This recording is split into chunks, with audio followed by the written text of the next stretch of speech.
The judge's gavel hovered midair, but suddenly hesitated. The packed courtroom fell into absolute silence. Every eye turned toward Judge Richard Carter. His face had paled, and his fingers clenched so tightly that his knuckles turned white. Beneath the witness stand, Karoline Leavitt slowly lifted a stack of documents. Her voice rang out with measured precision. "Would you like to hear about the Liberty Fund, Your Honor?" A murmur rippled through the courtroom. Some whispered in hushed voices, while a few discreetly raised their phones to record. Carter's gaze darted around the room, his breath coming in short, uneven bursts. The Liberty Fund. That name sliced through his authority like a cold, unforgiving blade. This was no longer just another trial. Before we dive into this story, let us know where you're watching from.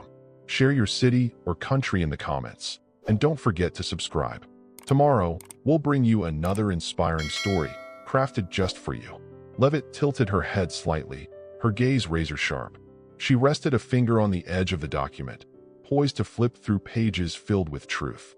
"I have proof." The air in the courtroom thickened. Carter drew in a deep breath, but this time, even the chair beneath him no longer felt stable.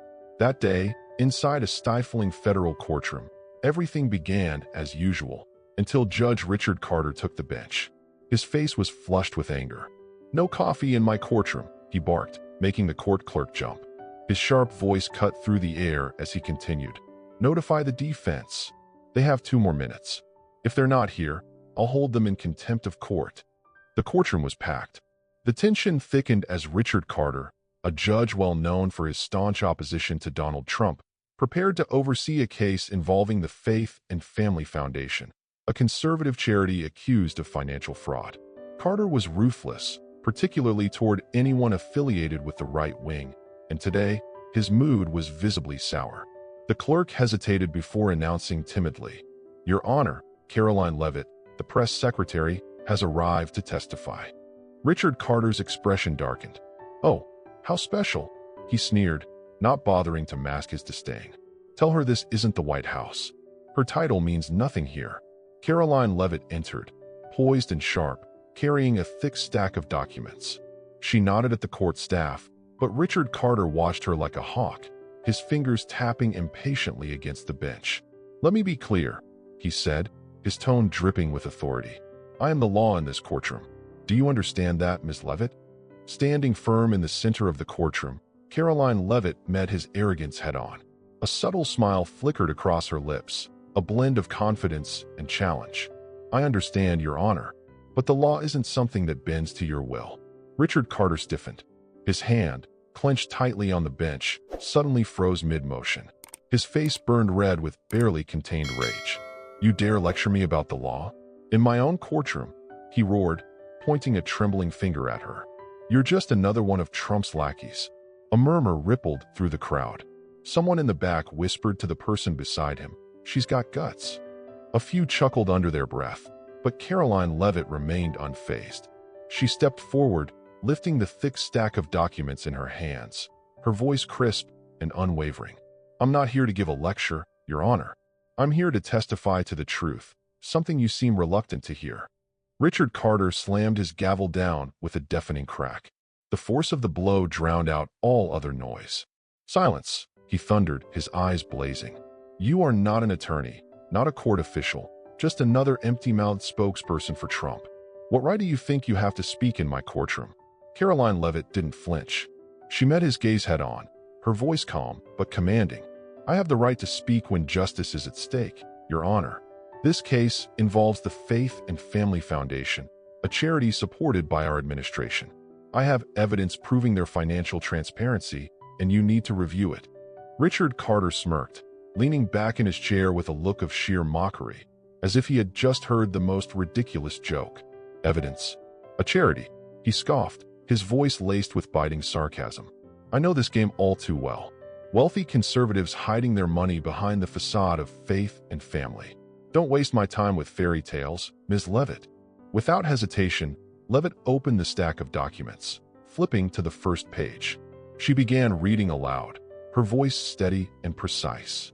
On March 15, 2024, the Faith and Family Foundation held a donor meeting in Manchester, New Hampshire. This contribution was publicly recorded with full transparency. Richard Carter slammed his gavel down, the sharp crack echoing through the courtroom. "Enough," he thundered, his face flushed with rage.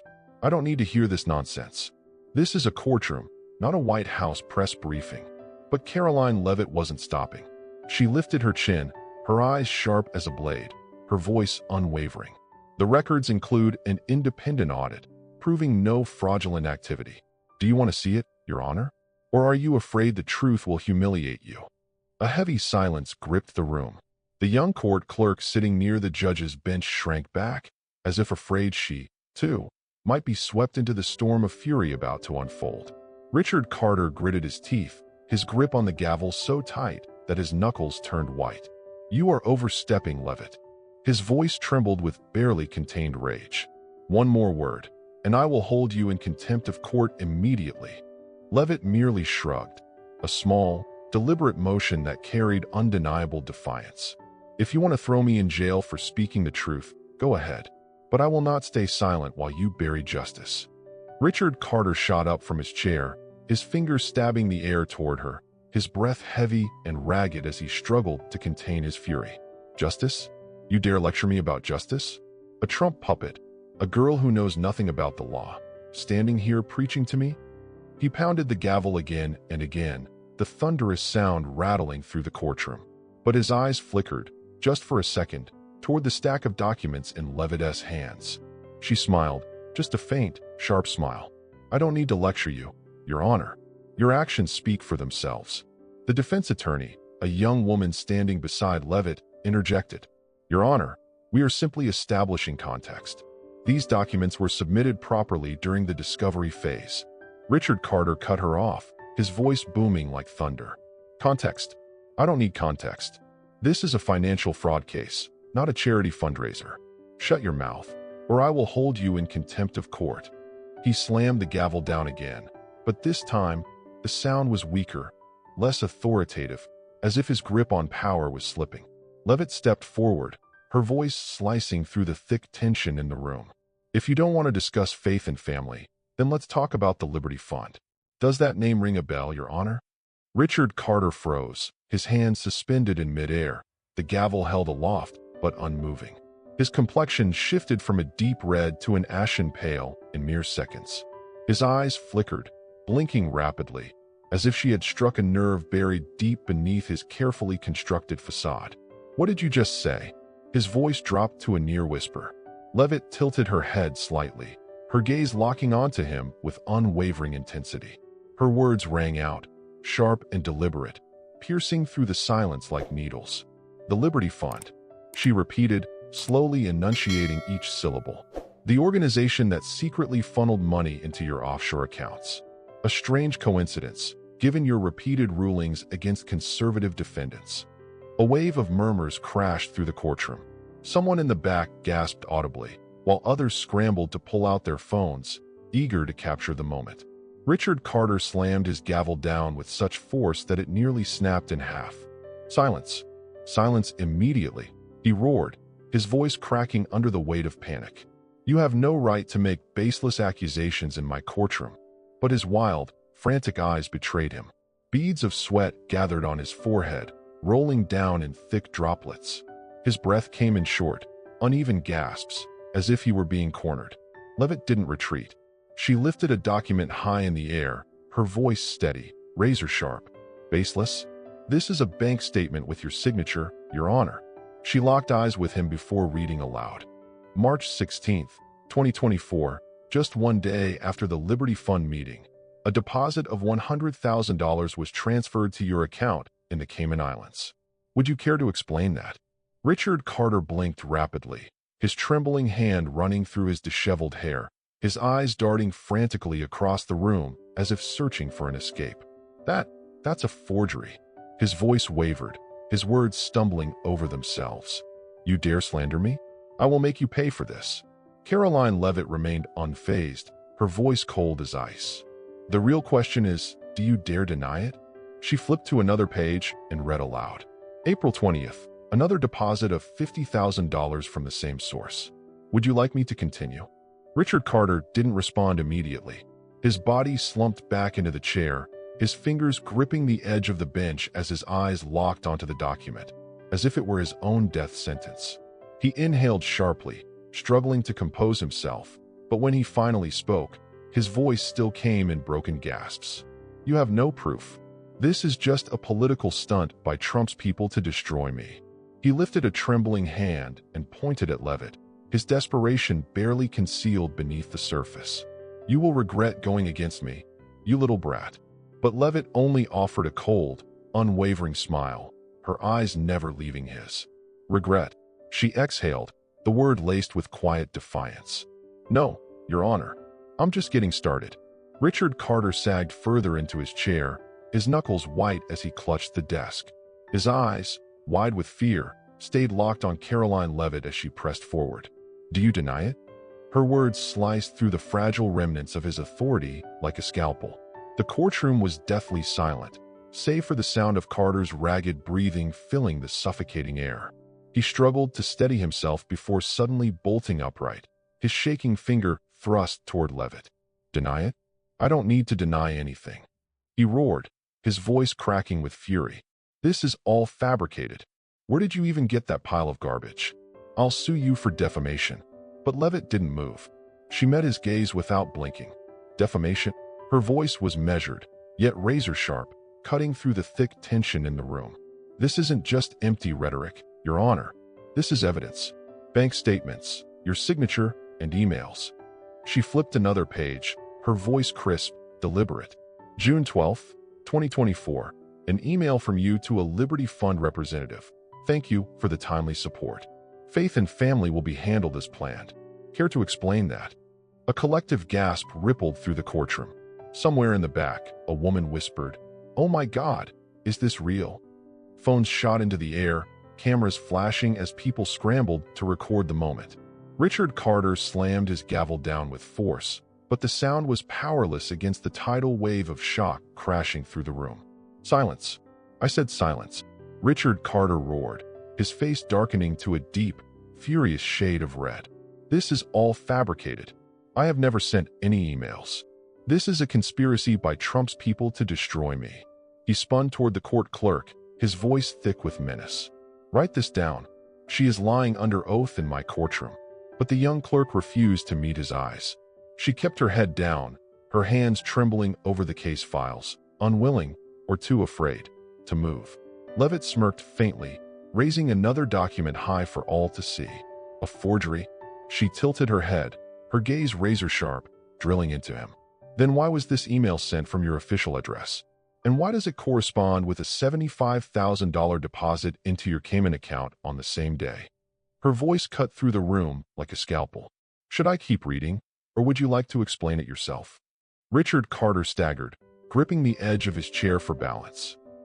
You have no right," he shouted, his voice cracking with sheer desperation. "This is my courtroom. I will not allow a political puppet to turn it into a circus." His gavel came crashing down, once, twice, 3 times, each strike more erratic than the last. "I forbid you from saying another word, Leavitt. One more word, and I will have you removed." But his voice no longer carried the weight of authority. Fear had seeped into his tone, unmistakable, as his eyes flickered nervously toward the pile of documents in Leavitt's hands. She stepped forward, her voice steady, slicing through the growing unease. "Forbid me? You have no power to forbid the truth, Your Honor." Karoline Leavitt took another step, her tone colder now, reverberating through the courtroom. "Let's talk about the Thompson case, just last month." She flipped another page, her eyes locked onto Richard Carter. "A small business owner lost everything because you refused to consider evidence proving the transparency of his charity, just like in this case. 2 days later, your account received $80,000 from the Liberty Fund. Quite the coincidence, wouldn't you say?" The courtroom exploded with murmurs of outrage. A man in the back shouted, "Corruption, plain as day." Phones were raised again, cameras rolling nonstop. Richard Carter bellowed, desperate to overpower the rising noise. "Enough. I am a federal judge, not a criminal for you to slander." He whipped around toward the nearest bailiff, his voice cutting like a blade. "Remove her. That's an order." But no one moved. The courtroom staff hesitated, exchanging uncertain glances. One of them even shook his head, as if the last shred of faith in Carter had finally shattered. The judge turned back, his face drained of color, his trembling finger jabbing toward Leavitt. "You think you're clever, don't you?" He spat, his breath ragged. "You and your Trump cronies will pay for this." But Leavitt didn't back down. She lifted another sheet of paper, her voice sharp as steel. "Smart? No, Your Honor. I only have the truth." She held the bank statement higher for all to see. "This is from May 2024, the Wilson case. You sealed the entire case file right after meeting with the Liberty Fund, and the very next day, $150,000 appeared in your account. What do you call that? A performance bonus?" The courtroom erupted again. A woman's voice rang out from the back. "Arrest him." Camera flashes flickered like lightning, illuminating the sheer panic on Carter's face. He slammed his fists against the bench, not the gavel this time, but his own shaking hands, clenched in rage. "You have no proof. This is all fake. I will sue you. I will sue Trump. I will sue every single one of you conservatives." But sweat poured down his forehead, his breaths ragged, as if he were suffocating. He turned toward his defense attorney, the woman who had remained silent throughout the chaos. "Stop her. She can't do this." The attorney, a young woman, hesitated, shifting uncomfortably before she finally spoke, trying to steady her voice. "Your Honor, these documents were submitted through proper discovery procedures. You cannot prevent her from presenting them." Carter spun back around, his wild eyes locking onto Leavitt. "What do you want? To ruin me?" He slammed his fist down again, his voice breaking under the weight of desperation. "You have no idea who you're up against, you little brat." But Leavitt only smirked, her voice carrying the weight of a final verdict. "No, Your Honor. It is you who has no idea who you're up against." She raised the thick stack of documents. "I have enough evidence to show the entire world exactly who you are, a man who sold justice to the highest bidder." Her words struck like a hammer. "This isn't just about faith and family. This is about the countless cases you manipulated in exchange for money from the Liberty Fund." She stepped forward, closing the final inches between them. "Shall I keep reading? Or will you confess now?" Richard Carter said nothing. His mouth opened as if to speak, but no words came out. His breath came in short, ragged gasps, his fingers trembling as they clung to the edge of the bench for support. The entire courtroom had fallen into a suffocating silence. The only sound left was the relentless clicking of cameras, capturing the moment in real time. Carter stood frozen, his grip tightening on the desk, his frantic gaze darting around the room. But Karoline Leavitt didn't waver. She stood firm, the stack of damning documents in her hands like a sentence waiting to be declared. "Shall I keep reading? Or will you confess now?" Her words echoed through the courtroom like a ticking time bomb, shattering whatever fragile authority Carter had left. The courtroom was deathly silent. Only the ragged, desperate breathing of Richard Carter cut through the suffocating tension. He inhaled sharply, trying to steady himself. Then, suddenly, he shouted, "Shut up. I won't let you destroy me." His voice cracked, teetering between fury and pleading. He slammed both hands against the bench, sending papers trembling across the surface. But Leavitt remained unmoved. Her eyes stayed locked on him, cold, unyielding, razor-sharp. "Destroy you." Her voice sliced through the silence. "No, Your Honor. You destroyed yourself." She took a deliberate step forward. "You destroyed yourself the moment you sold out justice." Reaching into her pocket, Karoline Leavitt pulled out a small recording device and held it high for all to see. "This is an audio recording from your office. Would you like to hear your own voice?" She didn't wait for an answer. With a click, she pressed play. Richard Carter's voice echoed through the courtroom, cold, precise, damning. "Erase every file on faith and family. I don't want any of it surfacing in this trial. If anyone asks, say the records were lost." The courtroom exploded. A man in the back shouted, "Oh my God, no way." Phones shot into the air, cameras rolling nonstop. The young court clerk sitting beside the judge's bench broke into uncontrollable sobs. Her shoulders shook as she gasped through the weight of her confession. "He forced me to do it," she cried, her voice trembling. "He said he would ruin my career if I didn't obey." Her tears only added fuel to the fire. A woman jumped to her feet, her voice piercing through the uproar. "Blatant corruption." Richard Carter stood frozen, eyes wide with terror. "Stop it. Turn it off now," he bellowed, lunging toward Leavitt, desperate to snatch the recorder from her grasp. But she stepped back swiftly, keeping it just out of his reach. Carter stumbled, losing his balance, and crashed onto the floor. Documents scattered around him. Laughter erupted from the crowd, sharp, mocking mingled with furious shouts of outrage. He scrambled to his feet, his robe askew, his hair disheveled, looking less like a judge and more like a man whose power had just been ripped away. "Fake. You staged all of this. This is a Trump conspiracy," he shrieked, his voice shrill, his trembling hand pointing wildly at Leavitt. But she didn't move. Her gaze remained icy, unwavering. "Fake?" she repeated, tilting her head, her voice like a blade against his unraveling sanity. "Then why are you so terrified? If none of this is real, stay calm and prove it." She raised another document. "But I doubt you can, because I have this security footage from your office." Her voice rang through the courtroom. "July 10th, 11 p.m. It captures you ordering the destruction of evidence." Richard Carter went utterly still, and in that moment, the last shred of his authority crumbled. She paused, locking eyes with Carter. "Would you like to hear more, Your Honor?" He didn't answer. His breath came in frantic gasps, sweat dripping down his forehead as his wild eyes darted around the room, desperately searching for an escape. And then, like a man with nowhere left to turn, he did the unthinkable. Summoning the last of his strength, Richard Carter lunged toward the rear exit, heading for his private chambers, as if fleeing could somehow undo everything. "I can't take this anymore," he screamed, his voice cracking. But two security officers reacted instantly, blocking his path before he could reach the door. "Sir, you cannot leave," one of them said firmly. Carter spun around, his face drained of all color, his voice a strangled mix of fury and panic. "You're all betraying me. Every single one of you." He thrashed wildly, a trapped animal fighting against the inevitable. The courtroom erupted into chaos.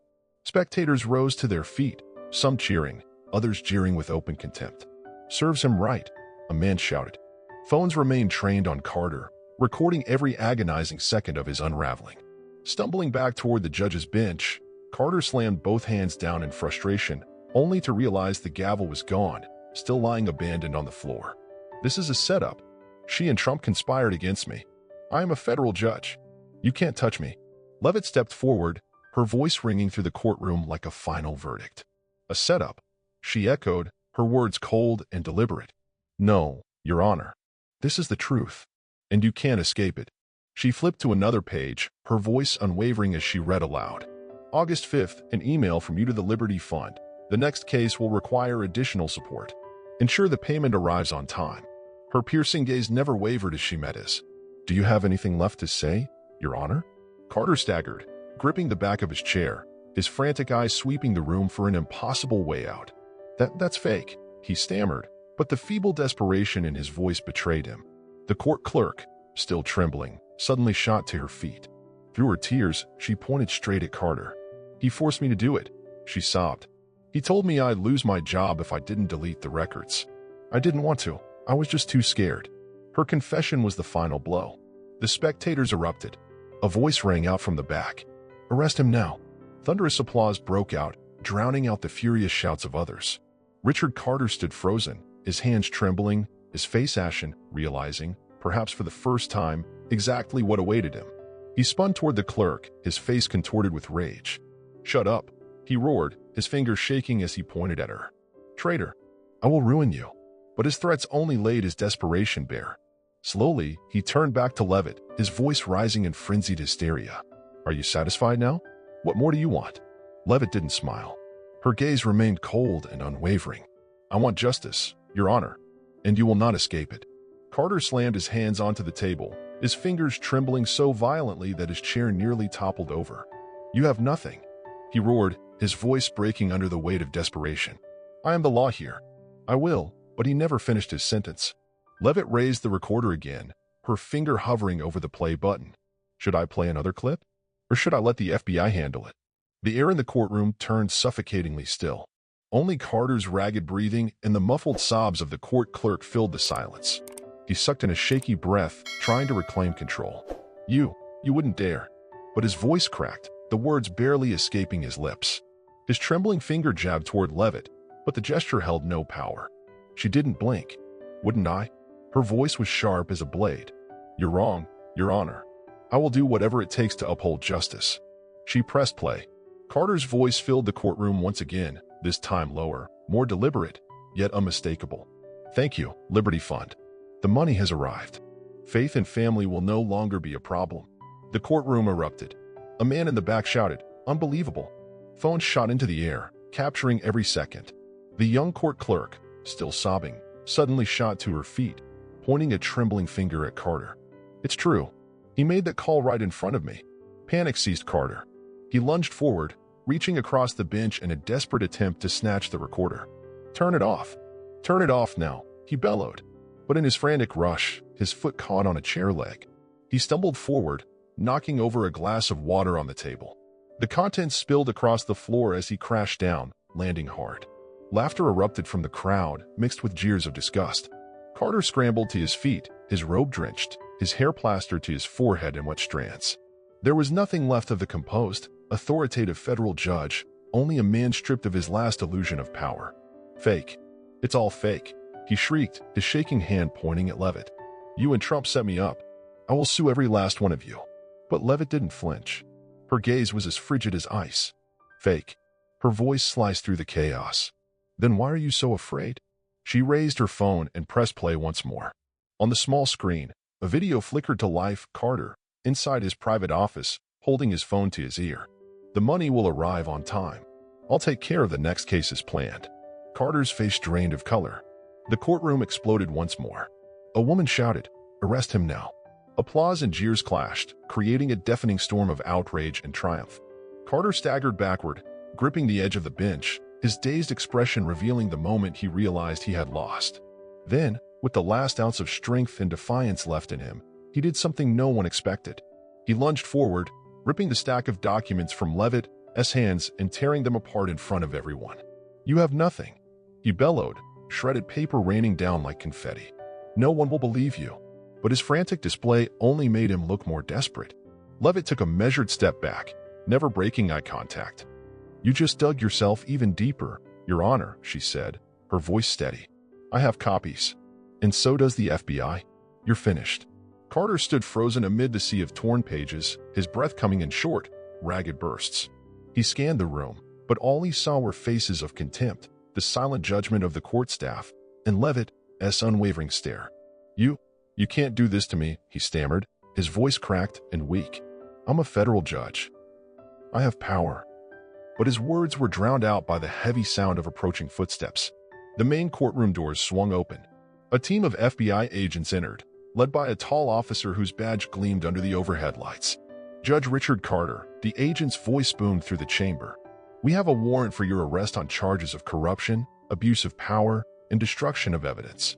The courtroom erupted. Thunderous applause echoed off the walls, mingling with cheers of exhilaration.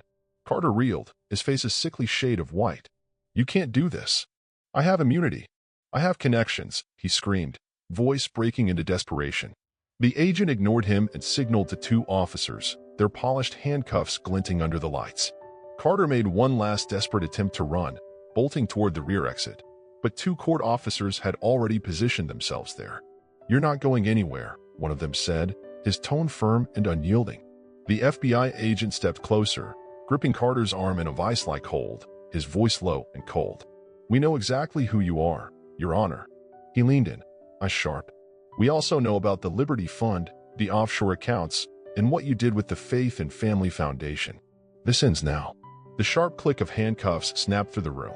As the steel locked around his wrists, Carter stopped struggling. His head dropped, his shoulders slumping as reality crashed down on him like a final, crushing blow. The gallery erupted once more.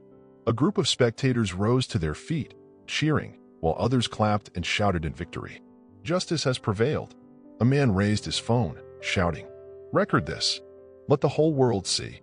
The court clerk, still trembling from her tears, turned to the agent, her voice shaky. "I'll tell everything. He forced me to do it." The agent nodded, signaling another officer to step forward and take her statement. Leavitt stood motionless, arms crossed, her eyes locked onto Carter as he was led down the center aisle. He lifted his head one last time, glaring at her with seething hatred. "You think you've won, you little brat?" His voice quivered but still dripped with venom. "There will always be someone to replace me. You've changed nothing." Leavitt tilted her head slightly, unfazed. "No, Your Honor," she said, her voice cold but resolute. Justice has won, and you lost because of yourself, because of what you did to Faith and family, to Thompson, and to countless other innocent people. Carter opened his mouth to retort, but the agent yanked his arm, cutting him off. Move. He was dragged away, powerless to resist. The courtroom erupted once more. A group of spectators rose to their feet, applauding thunderously, while a woman in the crowd shouted, "He got exactly what he deserved." The sharp clink of handcuffs echoed through the chamber as Carter was escorted out. The heavy doors slammed shut behind him, sealing the fate of a man who once believed he was untouchable. Leavitt turned to the agent and handed over the final copy of the documents. "This is everything," she said. Her voice was steady. "I have bank statements, emails, videos. I believe you'll need them to take down the rest." The agent nodded, accepting the files with an approving glance. "Thank you, Leavitt. You've done more than we could have hoped for." He turned to his team, his voice firm. "Secure his desk. Search everything, files, hard drives, anything linked to the Liberty Fund." A young agent approached, holding an old cardboard box retrieved from beneath the desk. "There's something here," he said, lifting the lid. Inside was a stack of classified documents, a list of 7 judges, each name paired with dates and amounts received from the Liberty Fund, all tied to cases targeting conservative organizations and individuals. The lead agent raised an eyebrow and turned to Leavitt. "You were right. It wasn't just Carter. This is an entire network." Leavitt scanned the list, her eyes gleaming with determination. "I suspected as much," Leavitt said, her voice low. "If there are more like him, I'll help you find them." The agent nodded, a rare smile appearing.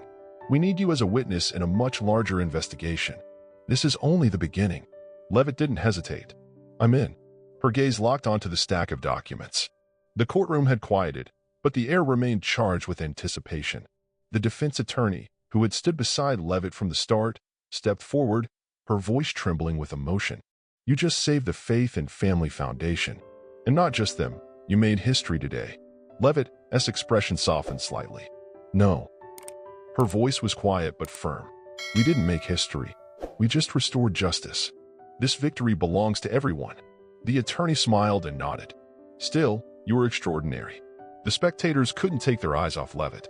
An elderly man stood up, clapping slowly, and soon, the applause spread across the room, growing into a wave of appreciation. A woman raised her phone, her voice filled with excitement. "She's our hero." The court clerk, still trembling, turned to the agent, her voice unsteady. "I'll tell everything. He forced me to destroy evidence. Threatened me for months." The agent carefully took notes, nodding. "You did the right thing by speaking up. We'll protect you." Leavitt stood at the center of the courtroom, arms crossed, her gaze sweeping across the spectators, the court staff, and the scattered documents on the judge's bench. A faint smile touched her lips, not of pride, but of quiet satisfaction, knowing she had done the right thing. She picked up the recording device, slid it into her pocket, and turned to the agent. "If you uncover more evidence about this network, keep me informed," she said, her voice unwavering. "I want to see every last one of them held accountable." The agent nodded. "We'll be in touch. You just opened a door no one dared to touch before." As the agents continued their search, a loose sheet of paper slipped from the box of documents. It was an email from Carter to the Liberty Fund. Additional support needed for the next case. Ensure no one finds out. A young agent picked it up, skimmed through it, then handed it to his superior. "Looks like he wasn't acting alone." The lead agent nodded, his gaze shifting toward Leavitt. "You were right all along. This is bigger than we thought." Leavitt didn't say anything, only gave a slight nod. A sharp glint flashed in her eyes as she considered what lay ahead. Carter may have been in handcuffs, but the list of 7 judges now in the FBI's possession proved that the fight was far from over. She stepped down from the witness stand, her gaze steady, ready for whatever came next. The applause still echoed through the courtroom, but Leavitt didn't linger to bask in the praise. She knew that today's victory wasn't just for the Faith and Family Foundation, it was the first step in dismantling an entire system of corruption. Richard Carter, the man who once proclaimed himself the law, now sat in handcuffs, his power reduced to nothing but dust. Leavitt, the woman he had once mocked as a political pawn, had become his final nightmare. The defense attorney, the young woman who had stood by Leavitt from the start, stepped forward, her voice still trembling with emotion. "You just saved the Faith and Family Foundation. This case is over." Leavitt nodded, her voice steady. "Not just them. This is a victory for everyone." She glanced toward the FBI agents, who were still combing through Carter's desk. The torn papers he had frantically shredded lay scattered across the floor, but the list of 7 other judges, the darkest secret he had tried to protect, was now in the hands of federal investigators, marking the beginning of a far-reaching probe. A few minutes later, a temporary judge was summoned. He was an older man with a stern expression. He quickly reviewed the documents Carter had tried to bury, including the independent audit of the Faith and Family Foundation. After a brief silence, he slammed the gavel down with authority. There is no basis for fraud charges. This case is dismissed. The courtroom erupted once more, but this time, the applause was subdued, a quiet, resolute punctuation to a turbulent trial. A representative from the charity, an elderly man with silver hair, stepped forward, tears streaming down his face. "You saved us." His voice cracked with emotion. Leavitt rested a reassuring hand on his shoulder, her tone calm, yet unwavering. "I just did what was right." Meanwhile, news of the trial spread like wildfire. Outside, a sea of reporters had gathered, microphones raised, cameras aimed squarely at the courthouse doors. The moment Leavitt stepped out, flashes exploded around her like fireworks. A reporter shouted above the commotion, "Ms. Leavitt, can you comment on Carter's arrest?" She stopped, meeting the cameras head-on, her voice clear and firm. "Today, we proved that no one is above the law, not even a judge." She took a deep breath and continued. "Richard Carter abused his position, took dirty money from the Liberty Fund, and used it to target innocent people, twisting justice for his own gain. But the truth prevailed. This is a warning to anyone who thinks they can manipulate the system. We will find you." Her words ignited a firestorm on social media. The hashtags #JusticeForAll and #Leavitt vs. Carter skyrocketed to the top of the trending list within just 30 minutes. One user posted, "Karoline Leavitt just took down a corrupt judge inside the courtroom. This is the power of Gen Z." Another commented, "Carter has fallen, but how many more like him are still out there?" Videos from inside the courtroom spread like wildfire. Footage of Carter shredding documents, the moment he was handcuffed, all garnering millions of views within hours. The comment sections flooded with reactions. "She's a hero. Trump chose the right person for the job." Meanwhile, inside the courthouse, FBI agents continued their search through Carter's office. A young agent emerged, carrying another box of documents. "More emails and bank statements," he announced, prying the lid open. Inside was a list, 7 more judges, all of whom had received payments from the Liberty Fund, all of whom had issued rulings identical to Carter's. The lead agent nodded, his gaze shifting toward Leavitt, who stood at a distance. "She's opened a door bigger than we ever imagined," he murmured, then turned to his team. "Seal everything. We're going after every last one of them." News of the corruption ring spread rapidly, shaking the judicial system to its core. Outside, the crowd had swelled. A group held up a handmade sign. "Thank you, Karoline. Chance of justice for the people," echoed through the streets. An independent filmmaker uploaded a video capturing Leavitt stepping out of the courthouse, titling it, "The Moment Justice Defeated Corruption." The videos likes surged into the hundreds of thousands within minutes. Major news outlets jumped on the story. "White House press secretary exposes corrupt federal judge." Headlines flooded across platforms, from Fox News to CNN, each offering their own angle. But one thing was unanimous. Leavitt had just made history. Back inside the courtroom, the court clerk sat beside an FBI agent, her voice trembling. "He threatened me for months," she sobbed. "I didn't want to destroy the evidence, but he said he'd ruin me if I didn't." The agent took detailed notes, his tone reassuring. "You did the right thing by speaking up. We'll protect you." Her statement became a crucial piece of the case against Carter, further cementing the charges against him while paving the way for a deeper investigation into his network. On X, public reactions exploded. A user from California posted, "Leavitt is the role model we need." Another shared, "A massive corruption ring is being exposed, all thanks to her. Keep going." The hashtag Leavitt for Justice quickly climbed the trending list, accompanied by countless memes of Carter in handcuffs. His transformation from judge of justice to prisoner of corruption completed in just a matter of hours. A post quickly went viral. "She didn't just take down Carter. She's going after the whole system." Outside the courthouse, the crowd still refused to disperse. An older man lifted a megaphone and roared, "This is a victory for the people. Reporters swarmed Leavitt as she made her way to the car, microphones thrust toward her, cameras flashing. But before leaving, she spoke one final sentence. Today was just the first step. We won't stop until every corrupt official is held accountable. Her words spread across platforms in seconds, solidifying her image as a symbol of resilience and justice in the public's eye. As the car rolled away from the courthouse, the roar of the crowd and the chaos of the press slowly faded into the quiet of the Washington night. Sitting in the back seat, Leavitt gazed out at the streetlights flickering past, her fingers still tightly gripping the copy of the 7 judges' names tied to the Liberty Fund. Her phone screen lit up again and again, notifications from X, thousands of likes, hundreds of messages of gratitude. But she wasn't ready to read them just yet. She closed her eyes, drawing in a deep breath, allowing the weight of today's victory to settle, a mixture of relief and unshaken resolve.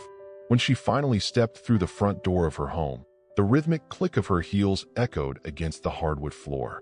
Her husband, a quiet yet steadfast entrepreneur, stood in the living room, their 8-month-old son nestled in his arms. "You're home," he said, pride evident in his voice as he looked at her. The baby reached for Leavitt, and she immediately scooped him up, holding him close. The familiar warmth, the scent of milk, and the soft weight of her child in her arms pulled her back to reality, away from the storm she had just walked through. She whispered, pressing a gentle kiss to her son's forehead, "Today, Mommy did the right thing for this country." Her husband stepped closer, his hand resting gently on her shoulder. "I saw the news. You made me proud, my Gen Z warrior." Leavitt laughed, a light, easy sound, perhaps the first one she had allowed herself all day. "Thank you," she murmured, her eyes shining. "But this isn't over. Carter was just one piece of the puzzle. There are more like him out there." Her husband nodded, his expression serious yet full of faith in her. "I know, and I know you won't stop." She met his gaze, determination burning fiercely in her eyes. "Never."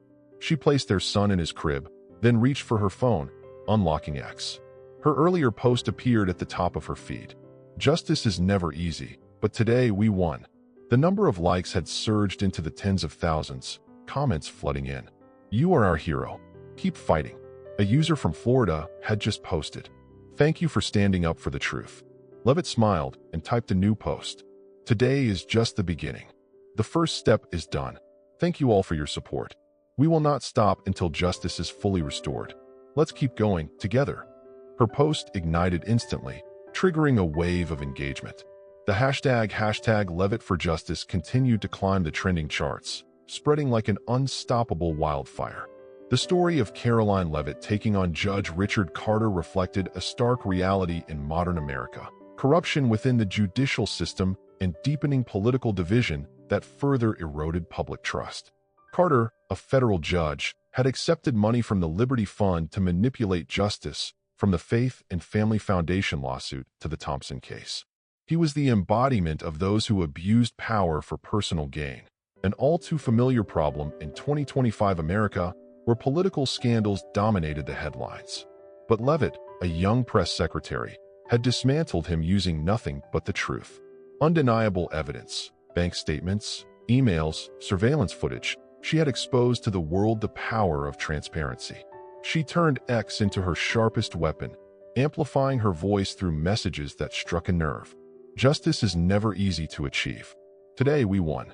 Carter's downfall, from his frantic attempt to shred documents to the moment the FBI locked handcuffs around his wrists, served as a sobering reminder: no one is above the law. The lesson from this case was crystal clear.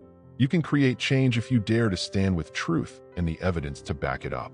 Like Leavitt, when Carter dismissed her as a hollow Gen Z child, she didn't retaliate with words, she built a case. She compiled a list of 7 judges. She tracked secret transactions. And she used the power of social media to rally a movement. Her actions didn't just save the Faith and Family Foundation. They launched a far-reaching investigation, proving that one determined individual could shake an entire system. In today's America, where the lines of justice have never been more blurred, be like Leavitt. Truth is always the most powerful weapon, and you are never alone in this fight. This story is proof that the truth can be buried, but it can never be erased. If you were Karoline Leavitt, Would you have the courage to stand up against power the way she did? Share your thoughts in the comments. Your words might inspire others to stand for justice and truth. If you found this story meaningful, share it with your friends and family to spread the message of courage and integrity. Thank you for watching and supporting us. Don't forget to hit subscribe so you won't miss our next inspiring stories. Remember, even the smallest actions can lead to great change. Together, we can build a more transparent society, one where justice is no longer manipulated. Wishing you a day filled with strength and purpose. Thank you for supporting our channel. Please like, share, and subscribe to stay updated with the latest content. These stories are collected from various sources and do not represent any specific individual or organization. They are shared to promote meaningful values in life and have been rewritten with the support of AI. If there are any inaccuracies, we appreciate your understanding. Wishing you all the best in life.